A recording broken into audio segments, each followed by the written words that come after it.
Ndasubiriye kubahereza mwiriwe canke mwaramutse bivanye naho buri umwe wese aherereye banywanyi bacu mubana natwe mu makuru n'ibiganiro vya misi yose tubandanya gushikiriza kuri no mbonesha kure yacu kandi yanyu Muhuza TV.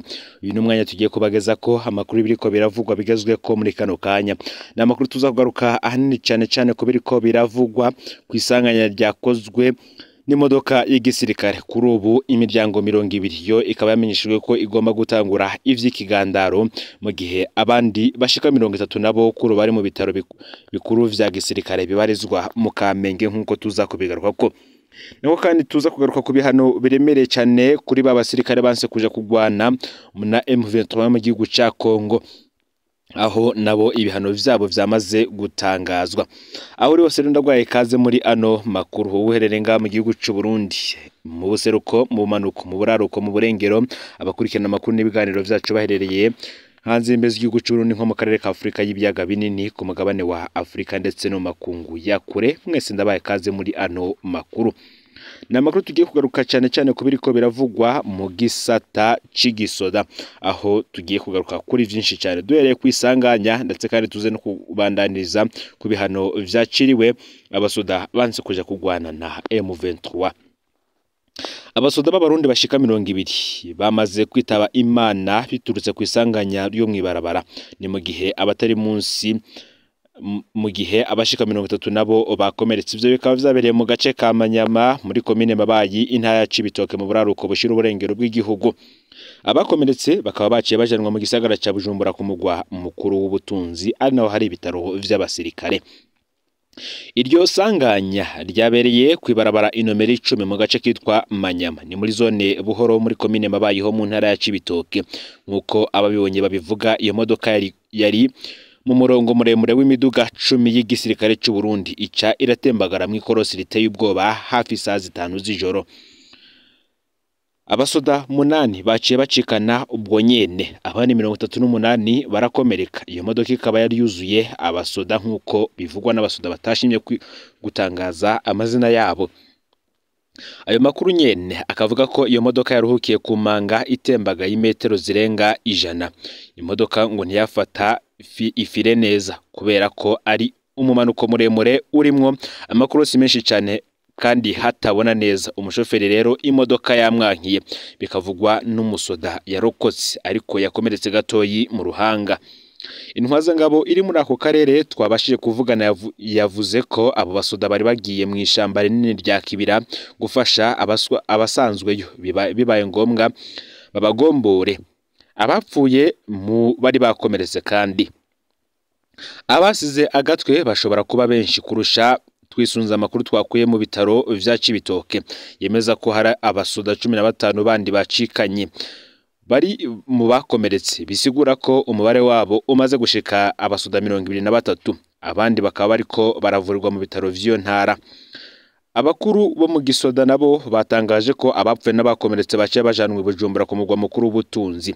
Amatohoza yakozwe n'Inyamirama bakerekana ko iryo sanganya ryatewe nuko imodoka yataye barabara kubera ko umushoferi yariko aja irya murantunge yariko aja irya mbere muri ako karere atarasanzwe azi.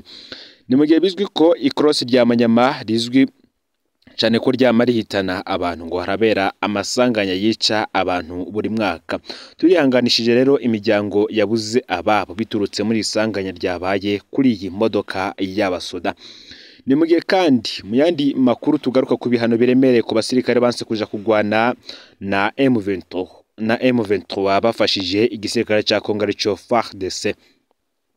Harimwo ibihano vyo gupfungwa kuva ku myaka 22 gushika ku myaka 30 n'ihadabu ringana n'amadolari 500 y'abanyamerika. Nivyo vyaciriwe abasirikare 272 banse kuja gufasha FARDC kugwanya M23. Babiri mu bari bafunzwe bo barejejwe. Abo basirikare bashikanywe mu bohero rikuru rya Rutana mu bumanuko bushira ubuseruko bw'u Burundi. Barungitsweyo bavuye mu mabohero 6 yo mu Burundi. Bari bavuye mu mabohero ya Rumonge iri barizwa mu bumanuko bushira uburengero, Muyinga na Ngozi mu buraruko bushira ubuseruko, Muramvya na Ruyigi hagati no mu buseruko, ndetse kandi bakaba bararengutse imbere ya sentare ya gisirikare mu Rutana. Urubanza rwabereye mu nzu y'amanama yari yatunganijwe ico gihe nyene ku biro vya buramatari w'intara ya Rutana bivugwa n'ababibonye. Ni mu gihe kubw'amasoko mu gisirikare n'abegereye umuryango w'abapfungwa abo baciriwe imanza bashizwe mu mirwi itatu. Umurwi wa mbere waciriwe gupfungwa imyaka 22, umurwi wa kabiri ugizwe n'abazopfungwa imyaka 25, mu gihe umurwi wa gatatu uzopfungwa imyaka 30. Iyo mirwi itatu itegerezwa kandi kuzoriha amadolari 500 y'abanyamerika. Mu mwanya wa mbere abasirikare bagirijwe kugarariza icyaha kimwe n'ico cyahawe agaciro kuri abo basirikare b'igisoda cy'u Burundi banse kuja kugwana ku ruhande rw'igisirikare ca Kongo. Ariko umucamanza yavuze ko bagirizwa kugarariza gusa. Ngivyo navyo ntivyumvikana kuko nta kugarariza kutagira integuro nyamwinshi, ndavyibaza niko bamwe mu bagirizwa bashikiriza. Umupfungu umwe ngo niwe yariko arafashwa n'umuburanira ari mu murwi w'abapfungwa baciriwe gupfunga imyaka 25. Abasirikare babiri barejejwe. Abo basirikare 272 barafise amahirwe yo kunguruza urubanza kuri iyo ngingo ya sentare ya mbere ya gisirikare yo mu Burundi. Uburundi na Republika Iharanira Intwaro Rusange ya Kongo nk'uko twagiye turabibageza ko vyarateye umukono ku masezerano atuma ingabo z'u Burundi zija gutabara muri Kongo. Ivyo bikaba vyarabaye hagati muri Nyakanga umwaka wa 2023 ndetse na nzero uyu mwaka wa 2024, aho abasirikare benshi b'Abarundi harimo intwazangabo nkuru bishwe mu ntara no Kivu mu buseruko bwa Republika Iharanira Intwaro Rusange ya Kongo. Gushika ubu indongozi z'u Burundi ntiziragira ico zitangaje kuri urwo rubanza. Ni mu gihe igisirikare cy'u Burundi gifise kandi abasirikare muri Kivu y'ubumanuko na Kivu y'uburaruko bakorera kuri ayo masezerano yasinywe hagati y'abakuru b'ibihugu vyompi. M23 ni umugwi wa kera w'abagwanyi b'abatutsi basubiriye gufata ibigwanisho mu mpera z'umwaka wa 2021 wagiriza leta ya Kongo kuba itarubahirije ivyo yemeje mu kwinjiza abagwanyi babo mu nzego. Indongo za Kongo zemeza ko uwo mugwi ushigikiwe n'igihugu cy'u Rwanda, ivyo leta y'u Rwanda idahengeshanya guhakana. Yo ikagiriza indongo za Kongo gukorana n'abakuzeho nyabwoko mu Rwanda FDLR mu kubaronsa imyambaro n'ibigwanisho mu ntumbero yo guhungabanya umutekano ndetse n'ubutaka bw'igihugu cy'u Rwanda. Aya niyo yariko aravugwa mu gisirikare. Noneho reka tubandanize ku yariko aravugwa mu gateka kazina muntu. Reka dutangurire kubiriko biravugwa vyo mu ntara ya Cibitoke. Ubundi uwarurongoye iperereza mu ntara ya Cibitoke bamwita Renova Ntungicimpaye.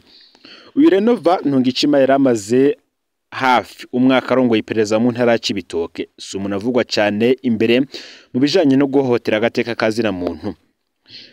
Amashirahamwe yigenga cyane cyane arana agateka kazina muntu yatanguye ngo kumwumva mu mwaka wa 2022 arongoye iperereza mu ntara ya Bururi, naho yahamaze igihe gito acajanwa gukorera ku biro bikuru vy'iperereza i Bujumbura. Mu mwaka wa 2023 Renova Ntungicimpaye yahavuye agenywa kurongora iperereza mu ntara ya Cibitoke, aho yasubiriye Ahmed Nabil Sindayigaya nawe yarungitswe mu ntara ya Bururi. Muri iki kiringo yaramaze mu ntara ya Cibitoke haravuzwe abantu benshi banyurujwe n'iperereza muri iyo ntara, cyane cyane imvukira za komine Mabayi. Kwigenekerezo ya 2026 uruheshi umwaka wa 2024 harashizwe habona amazina y'abagabo 5 bavuka muri komine Mabayi banyurujwe mu mezi 5 gusa y'uyu mwaka wa 2024. Aho harazamwo Gilbert Irakoze yanyurujwe kwigenekerezo ya 2026 uruheshi Murantunge Ruhuhuma uyu mwaka wa 2024. Pacifique Nkeshimana yanyurujwe kwigenekerezo ya 5 Ndamukiza uyu mwaka wa 2024 muri komine Mabayi. Juma Ndayishimiye yafatiwe i Bujumbura kwigenekerezo ya 5 Ndamukiza nawe nyene uyu mwaka mu Kinama Bujumbura. Kazako David Nsengiyumva batazira Rugara yanyurujwe Ndamukiza uyu mwaka ahamagawe na Renova Ntungicimpaye mu Rugombo, ndetse na Jackson Hakizimana batazira Nzovu yafatiwe i Bujumbura kwigenekerezo ya 14 Rusama uyu mwaka wa 2024. Abantu bose ntibigeze basubira kuboneka. Imiryango iratuntuye Renova Ntungicimpaye niwe wa mbere ngagomba kubabazwa. Ubundi yahavuye akurwa mu ntara ya Cibitoke muri Rusama uyu mwaka wa 2024 asubirizwa n'undi rurangiranwa mu kunyuruza abantu bakaburwa irengero ariwe Colonel Felix Havyarimana yahora akorera mu ntara ya Muyinga. Kugeza ubu ntituramenya nimba Renova Ntungicimpaye yarahawe iyindi ntara aja gukoreramwo nk'ukorera iperereza. Reka tugaruke kunyuruzwa ry'abagabo bose duhejeje kubabwira amazina yabo. Reka dutangurire kuri kuri uyu bita Gilbert Irakoze. Uyu niwe wanyujijwe ku igenekerezo ya 26 Ruhuhuma uyu mwaka wa 2024.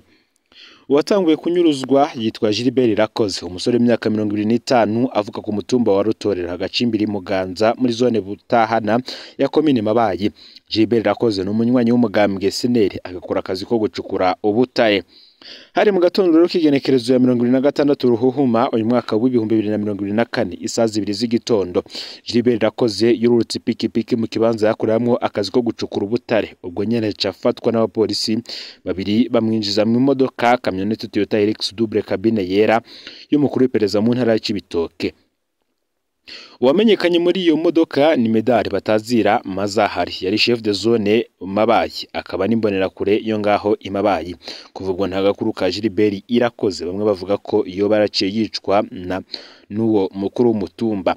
Hari n'abavuga ko Mazahari yoba yari byatumwe uwundi Gilbert yakikwa ko yavuye muri Republika Iharanira Rusange ya Kongo, nawe aca asimbira ku munywanyi wa SNL azwi ko yitwa Gilbert. Ugira kabiri ni Pacifique Nkeshimana yanyujwe ku igenekerezo ya 5 Ndamukiza uyu mwaka. Uyu Pacifique Nkeshimana ni umushoferi w'imyaka 45 avuga ku mutumba wa Busesa muri komine Mabayi. Hari ku mugoroba w'igenekerezo ya 5 Ndamukiza uyu mwaka wa 2024 hafi isaha 12 nibwo Pacifique Nkeshimana yaratahanye imodoka yakoresha aje kuyibika kwa sebuja hafi ya OTB Buhoro imabayi.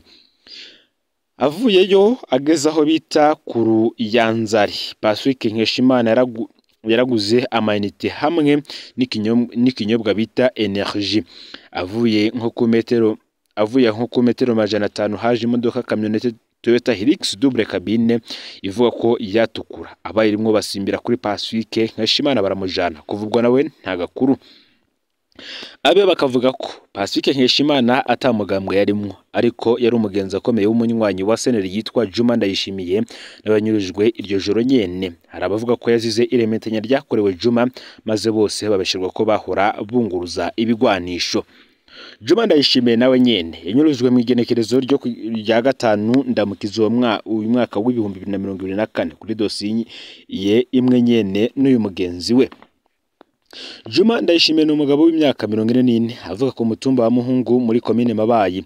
Juma ni umunywanyi akomeye w'umugambwe SNL, ngo ubundi yari umuforoma kwa muganga, yanakoreye ku mavuriro atari make yo mu ntara ya Cibitoke. Kuva mu mwaka wa 2022 Juma yarahagaritse akazi k'ubuforoma yitwarika koperative yo gucukura ubutare yarasangiye n'abandi barimwo abitwa Majambere Samuel, Vyagizimana Pascal ndetse na Manirambona Regine. Haravugwamo kandi n'umukuru w'igipolisi mu ntara ya Cibitoke Eugene Bizindavyi. Hagati y'abasangiye iyo koperative itazwi hoba harabaye kutumvikana. Juma ababwira ko yibwe n'abamuhenze bakamuha inzahabu zitarizo, bagenzi be bo batavyemeye. Aho rero niho haravuye irementanya ryo kubeshera Juma. Ndashimiye ko agura bigwanisho vy'abagwanyi kugira anyuruzwe n'iperereza. Juma yari afise urugo muri zone Kinama mu gisagara ca Bujumbura quartier Gitega. Aho niho abantu bambaye impuzu z'igipolisi bamusanze mwijoro ryo kwigenekerezo ya 5 Ndamukiza uyu mwaka wa 2024 hafi saa 5 z'ijoro. Abantu bateye urugo rwiwe bariyugururira bamusanga mu nzu, bamutwara atambaye agahuzu bagenda baramukubita muri kamyonete Toyota Hilux double cabine yera. Kuva ubwo nta gakuru ka Juma Ndayishimiye. Ubu umukenyezi wiwe nawe arabangamiwe n'uwitwa Regine Manirambona, muri abo bavuga ko bari barahaye amahera Juma Ndayishimiye.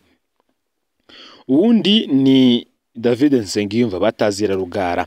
Uyu hari kwigenekerezo nawe ya 6 Ndamukiza uyu mwaka. Ya modoka yaje na Pacifique Nkeshimana yaragarutse Mabayi igenda itwaye abanywanyi babiri ba SNL barimwo uwitwa David Nsengiyumva Batazira Rugara be n'uwitwa Gerard barafashwe baca mwipereza mu Cibitoke, hanyuma bamanukanwa Bujumbura. Hacindwi David na Gerard bararekuwe. Inyuma y'indwi nka zibiri David Nsengiyumva yahamagawe n'uwatwara iperereza mu ntara ya Cibitoke Renova Ntungicimpaye. Uwo munsi Rugara yaritavye aja mu Cibitoke, kuva ubwo ntarasubira kuboneka. Ni mu gihe Jackson Akizimana nawe yanyujwe ku igenekerezo ya 14 Rusama uyu mwaka wa 2024. Jackson Hakizimana batazira Nzovu ni umushoferi wa societe Afritextile i Bujumbura yavutse mu mwaka w'1992 ku mutumba wa Kibande muri komine Mabayi. Nzovu ni umunywanyi nawe akomeye w'umugambwe Seneri. Igihe abanywanyi ba Seneri David Nsengiyumva n'utwa Gerard bafatwa muri ndamukiza uyu mwaka, Jackson Hakizimana yaramenye ko nawe nyene yariko araronderwa afata umugambi wo kunyegera. Yumvise barekuwe, Nzovu yaciye asubira gutaha aho yaba mu Kamenge. Yaribaza ko ivyo kumurondera vyacureshe. Kugenekerezo 14 Rusama inyuma y'isaha indwi z'umurango, Juma Ndayishimiye yarahamagawe n'abantu bari mu Carama bavuga ko bakeneye kuvugana ivy'imodoka yari yabakoreye. Yaranatumiwe mu rubanza rw'umuryango mu Carama. Yavuye mu rupangu avuga ko agiye mu rubanza mu Carama. Bamwe bashaka kuvugana ivy'imiduga bavuze ko telefone yaciye bariko baravugana. Ikibanza Nzovu yafatiyemwo nticamenyekanye kuvugwa nawe ntagakurukiwe. Guwa mbere rero yubazwa n'uwatwara iperereza mu ntara y'Ibitoke mu kiringo ivyo bintu vyose vyabereyemwo ni Renova Ntungicimaye. Mu kwa gatanu yahavuye akurwa mu Cibitoke, ubu ntituramenya iyo yajanywe. Mu Cibitoke yarasubiriwe na Colonel Felix Habyarimana yahora imuyinga. Uwa kabiri abibazwa na Elifazi Niyongabo arongoye iperereza mu gisagara ca Bujumbura kubera Juma Ndayishimiye na Jackson Hakizimana batazira Nzovu hafatiwe mu gisagara ca Bujumbura. Burya nta bantu iperereza rinyuruza mu ntara kanaka utwara iperereza muri iyo ntara atabizi. Hari Medali batazira Amazahari yari chef de zone wa Mabayi, nawe azi neza iyo bashize Gilbert Rakoze. Wa kane azi iyo bano bantu bose bari ngo ni Domitien niyo nkuru atwara iperereza mu gihugu hagati. Uyu abatwara iperereza mu ntara banyuruza abantu abanje gutanga uruhusha. Bamwe twarumvise ko baciye no mu busho bw'iperereza i Bujumbura. Domitien niyo nkuru ngo rero nawe arazi neza iyo bano bantu bose abajanywe. Wa gatanu yobazwa bano bantu ni General de Brigade Emmanuel Ndayiziga, umuyobozi mwishikira muri SNL, niwe atanga amafaranga abagenewe ibikorwa vyo kunyuruza abantu mu iperereza. Wanyuma kandi ngabazwa bano bantu ni General Major Ildefonse Abarorema batazira King Kongo atwara iperereza ry'u Burundi. Ico benshi basaba ngabo bazi David Nsengiyumva batazira Rugara bamenyesha imyidondoro yiwe, kandi ngabamenya imodoka y'iperereza kamyonete Toyota Hilux double cabine tukura yakoreshejwe mu nyiruzwa rya Pacifique Nkeshimana na Rugara, nabo bogira ico bashikirije kuko iyo modoka ntiyari imenyerewe mu gukoreshwa muri buno bubisha. Womenya kandi iyo Renova Ntungicimaye yarungitswe gukorera kuva avuye mu Cibitoke nawe iyo bimenyesha. Ngayo rero amakuru yaragezwe ko muri kano kanya ufyonde subscribe canke sabone niba utari wafyenda ko kugira ngo tujikanwe nayo dushikiriza usangiza no makuru bagenza aho bari hose kugira ngo nabo baje bashikirwa navyo. N'umuhoza TV Imana bahezagire.